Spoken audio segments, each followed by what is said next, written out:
Buenas tardes a todos, buenas tardes a todas. Gracias por vuestra presencia en este sencillo acto de la presentación del libro de Gráficas Laborde y Labayen.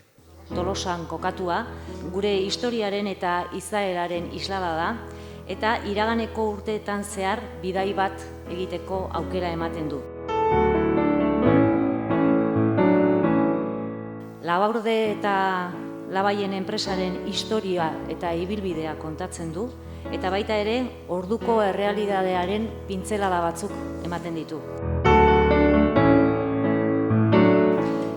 Memoria liburu bat, beraz, zaletasunak, kultura, kirola eta beste hainbat esparrutan bizitutakoa. Aukera ematen duena gainera, Laborde eta Labayen osatu zuten gizon emakume guztiei aitortza bat egiteko eta eskerrak emateko, eta dagoeneko hain gureak diran ilustrazioez usatzeko.